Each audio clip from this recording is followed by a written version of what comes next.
Sony met fin à son univers dérivé de Spider-Man, Kraven le chasseur, en sera l'épilogue. Après des années de tentatives pour construire un univers cinématographique autour des ennemis emblématiques de Spider-Man, Sony Pictures a décidé de mettre un terme à ce projet ambitieux.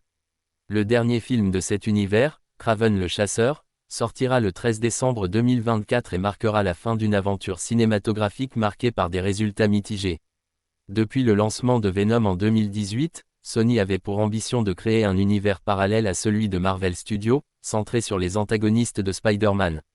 Cependant, malgré le succès commercial de Venom et sa suite Venom, Let There Be Carnage, les autres productions, comme Morbius et Madame Web, ont connu des performances décevantes au box-office et n'ont pas su convaincre les critiques.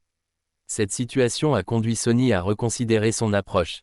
Selon des sources proches du studio, les résultats en demi-teinte de ces films et le manque d'engouement du public pour un univers centré sur des méchants ont été des facteurs décisifs dans cette décision. Réalisé par J.C. Chandor, Kraven le chasseur se veut une représentation brutale et réaliste du personnage de Sergei Kravinov, interprété par Aaron Taylor Johnson.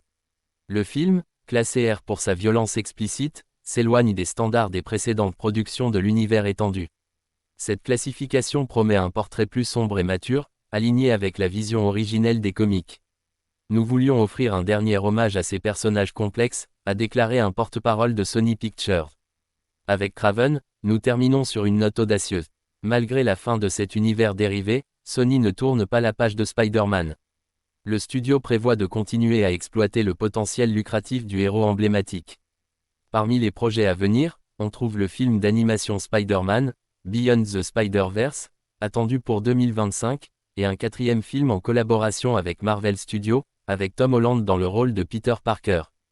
De plus, une série télévisée intitulée Spider-Man Noir, en développement avec Amazon, explorera une version alternative et rétro du célèbre justicier. La décision de Sony de mettre un terme à cet univers dérivé marque la fin d'une époque. Si ce projet n'a pas su séduire les foules, il témoigne néanmoins de l'ambition du studio de diversifier son offre autour d'une licence aussi emblématique que Spider-Man. Reste à voir si cette nouvelle direction portera ses fruits dans les années à venir.